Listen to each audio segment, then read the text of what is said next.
Eternals assemble. Nice. We're going to be talking about Eternals, spoiler review and breakdown of the entire movie. So if you guys haven't seen it, click away, go watch the movie, save this video, come back and watch our full talk after. Before we give you guys our full spoiler breakdown of the movie, hit that like button. It would mean a lot. Make sure to subscribe and hit the notification bell. Very close to 5K subs. It'd be really cool if we could hit that. And comment your thoughts on the movie down below. Full spoilers in 3, 2, 1. You've been warned. They killed Eternals. They killed Eternals, yeah. They actually had the guts to kill characters. I've been waiting for us to be able to talk spoilers about this movie because we've seen it twice. We saw it a week ago and we saw it last night. I really want to talk about how much I love like the first 10 to 15 minutes of this movie. Like we get the opening crawl, which I think is a lot of information to kind of soak in. But after the first time you read it, very easy to process. But I like how we get this flashback scene of the Eternals. They all look so great, and we get to see their different powers in the flashback. I freaking love the song choice when it goes into the MCU. It's Pink Floyd when it goes into the MCU logo. Mm-hmm. It's like doo doo doo doo doo. It was just perfect. I like Kit Harrington. I almost called him Jon Snow. His character quite a bit. He's like the love interest to Cersei. He's there for like 5 minutes. He's like a scene stealer, and he's in the movie for maybe not even 10 minutes of the movie. Yeah. One of the funniest lines in the movie is when the first deviant comes out and Sprite like hops over the fence, and then Dane runs over. He's like, he's about to jump the fence, and he's like, nope, stairs. Yeah. And then we get the badass intro of Icarus, which just gives me chills still. I love his entrance. I'm obsessed with Richard Madden's accent. Fair. And so when he walks out of the dark and he just goes, hello, ladies, I go, every time. I love his entrance, and then that's when we kind of get some more backstory on the Eternals, and the story structure begins, where the movie kind of does a flashback to introduce something, and then we see that person in the present day. Did you like that story structure? Honestly, yes, because the flashbacks were flashbacked to important times in history, like Babylon, Yeah, I think that's like the Aztecs or the Incas, one of the two. I knew how to pronounce it in middle school, but I don't know how to pronounce it anymore. I like the flashbacks. I think they fit well. I think it's really hard to build the characters that are like thousands and thousands of years old, and I think they did that well. We find out very early in this movie, like we talked about, that Ajax's dead. And the first time we saw it, I had this slight like thought, and I was like, I wonder if Icarus did that. And I didn't say anything to you. I didn't lean over. I should have. We obviously find out later that Icarus is responsible, which we'll get around to in a second, but... Did you know that? Apparently, like, everybody thought that Druig was going to be the one that became, really? The villain of the group and, like, turned on everybody. That's interesting, because he's the most humane out of all of them. I saw so many TikToks and, like, tweets and stuff of people being like, so ready to still support my baby Druig even after he becomes a villain, and I'm like... Yeah. Essentially, the story structure of this movie, after like we get introduced to everybody, is Icarus and them are just recruiting the current day Eternals for like an hour, I would say, while there's flashbacks happening to give us information about the actual lore of the Eternals, because there's a lot of world building here involving the Celestials and Aramesh, which, by the way, those scenes were stunning in IMAX. It was so booming. It was like, oh my gosh, we're looking up into the sky right now. My favorite Eternal introduction is Kingo, for sure. That scene so is funny. So cool. Kingo is very, very funny. Yeah, Kingo, scene stealer in my opinion, really funny, and I've always been a fan of Kumail since The Big Sick, and his friend that records everything is like also probably like the equivalent of Trevor in Shang-Chi, I'd say, when it comes to comedy. And then we go and we get to see the introduction of Gilgamesh and Thena, who, by the way, Angelina Jolie, barely in the movie, sidelined. I love her though. Sidelined. Love her. Angelina Jolie is a beautiful blonde, and they benched her.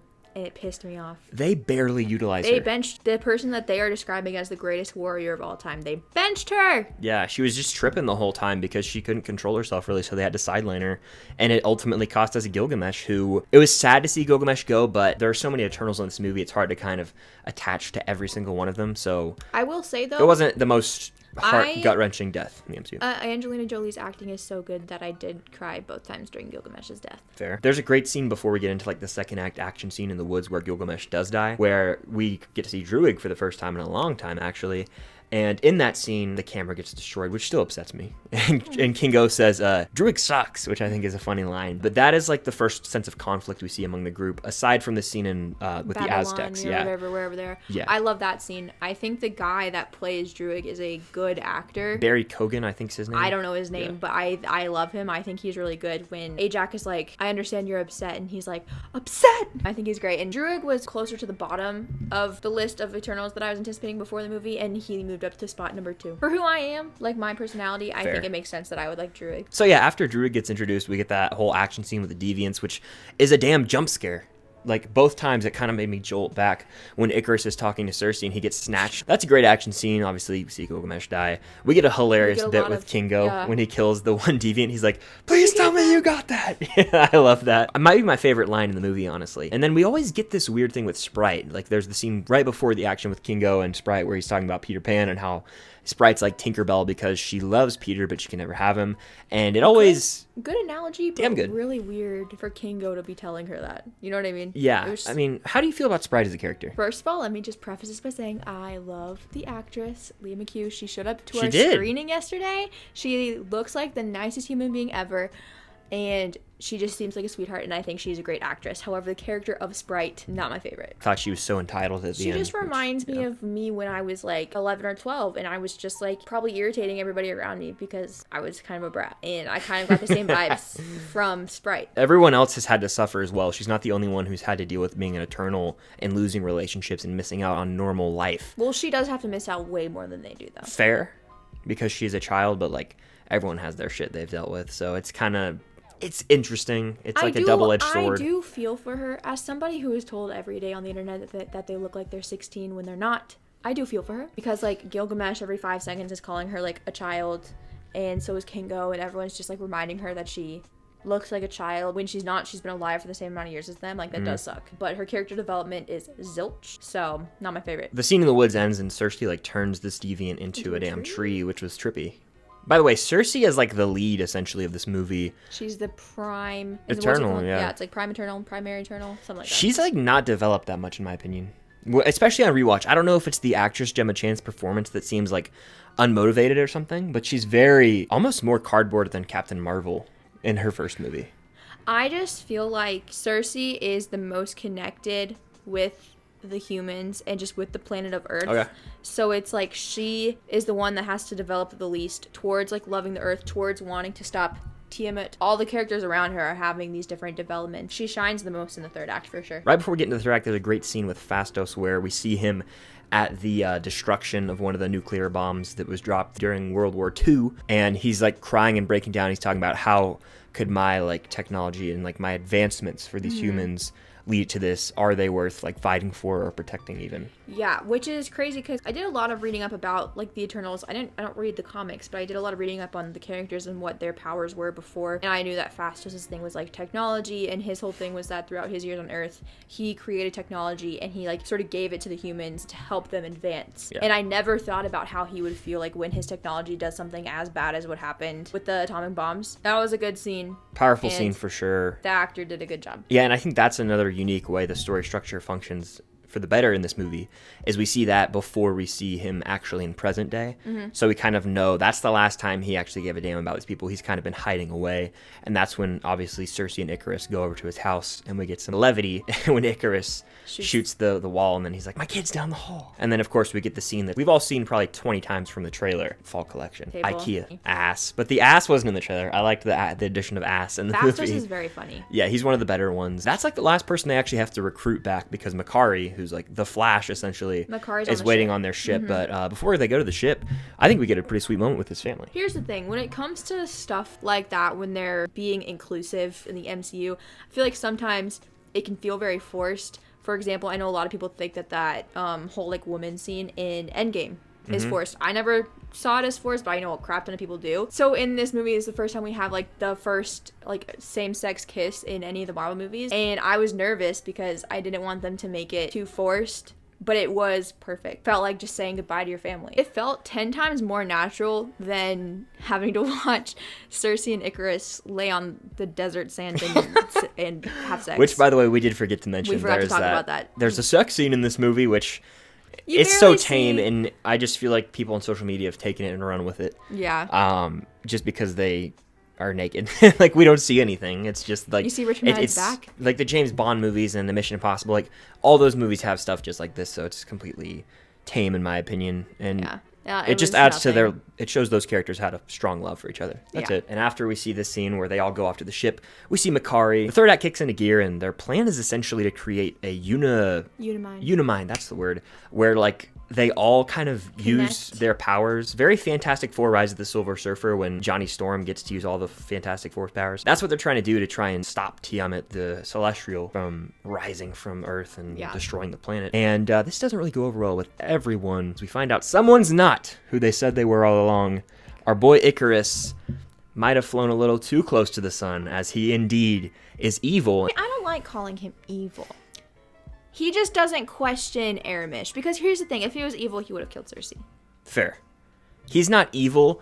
He just is very steadfast. He's misled. He's steadfast in his beliefs, misled, if you will. From his point of view, again, he is correct in what he's doing. He is a little misled, though. It's there's a perfect example of like the difference between him and Kingo. After Icarus, kind of like we find out he's like turning on the group, and Icarus leaves the ship. Kingo goes to leave as well, and he's like, I don't doubt Aramis's plan. I'm not going to stop it, but I'm not going to hurt you guys because of my beliefs. Yeah. So they take two very different approaches on it. Kingo leaves. Meanwhile, Icarus and Sprite turn against the group. Sprite goes with Icarus.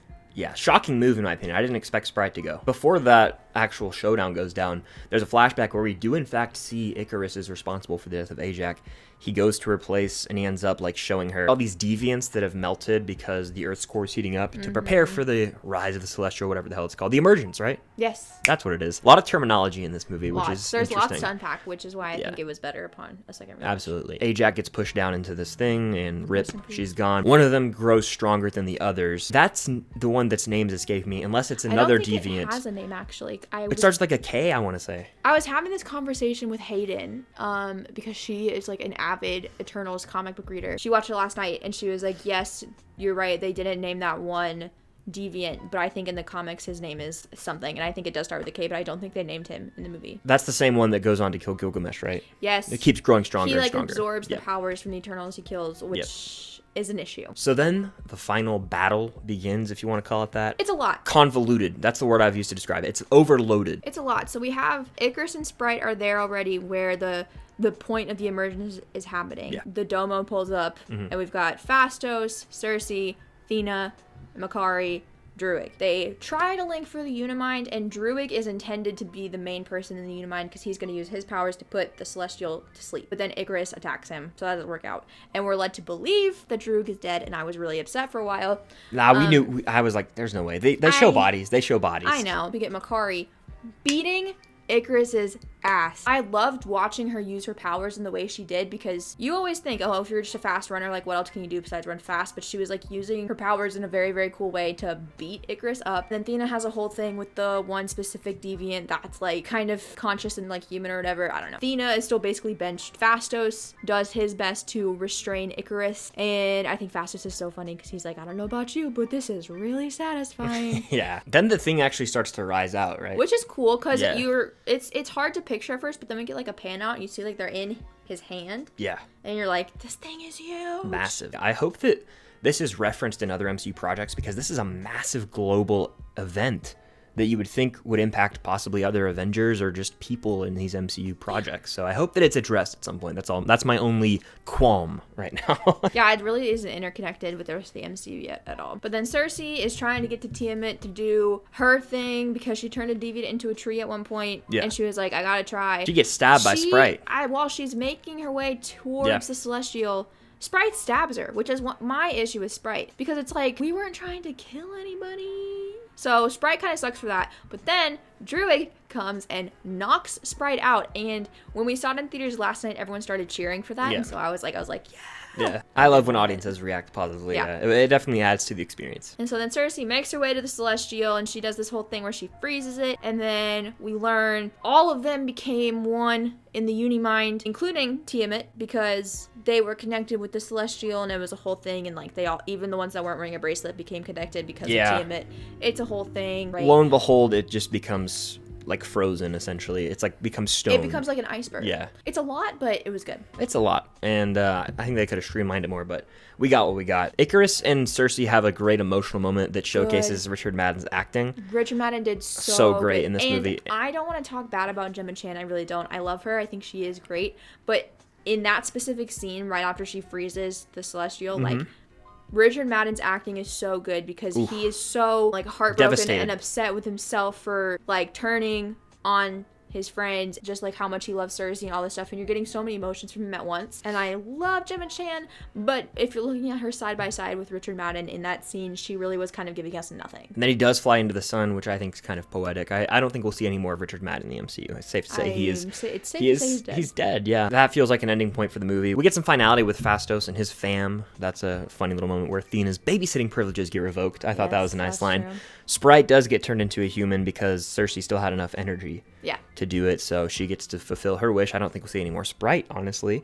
Maybe, you never know. Druig and Makkari and Athena get on the Domo, and they're like, we're going to go find the other Eternals, like, out in all the universes. Yeah, because there's different ones for, like, every universe, every planet, right, essentially? To tell them the truth. And we get a nice scene with Makkari and Druig, the loves of my life. They're like, do you think the other Eternals will accept the truth the way we did? They're like, yes. The truth will set them free. The truth will set them free. Yeah, great. Well, that's when I honestly thought the movie was going to end with their ship flying off. Not so fast. Kit Harington's back, and he's like, so you're sure you can't turn me into a giraffe? Yeah, I thought that was funny. Bit. So, they're cute together. And then they're talking, and you think everything's fine. Hell no. We see a celestial in the sky. Everything gets dark. Cersei gets pulled out. So does Kingo and Phastos. Right when Dane, he goes, there's something I have to tell you about my family history. And then Cersei gets... So there's 3 Eternals now, and they are up there because they... So the Eternals disobeyed Aramis. He's pissed. So he takes Cersei, Kingo, and Phastos. They disappear into like a little thingy. I don't know where they go. I don't think we're supposed to know where they go. Being held prisoners, essentially, and they'll answer for their actions, or we'll see how humanity deals with this as a result, and that will determine their fate. Something along those lines. You know, they kind of, I don't know. So the last shot of the movie is Kit Harington looking very determined, like he has to go do something. Yeah. I mean, Dane is the guy. Dane's the guy. I love him. I can't wait to see him in the second Eternals, hopefully. But the movie doesn't really end there. We get 2 post-credit scenes. The first of 2 being... So, Makkari and Druig and Athena are all on the Domo, and they're looking for the other Eternals. And then all of a sudden, Makkari and Athena have a feeling. And they're like, someone's on the ship. And then Pip the Troll comes out of this little weird portal thingy. Not a Doctor Strange portal, but it's like a rainbow type of portal. He says some things, and then he's like, dun, dun, dun, dun. And then he introduces none other than the rock star Harry Styles himself. Yep. Harry Styles. I cannot. I've seen the post-credit scene twice. Cannot watch it without laughing. I love Harry Styles. Can't look at him. So Pip the Troll introduces him. He walks out. He's Thanos' brother. He is Eros, Prince of Titan. He said you can call me Star Fox, right? Yes. And he flirts with Athena for a little bit. He is like, I know where to find your friends. They're in big trouble. And then he smirks, and I can't look at him. I really can't. I mean, I think it's not that distracting to me. I think he's a pretty good actor, so... I just can't. That was a cool post-credit scene, but the second one's fire, too. And this post-credit scene, we see our boy Dane Whitman, and he's got some mysterious case that he's looking at. And you're like, I wonder what that could be.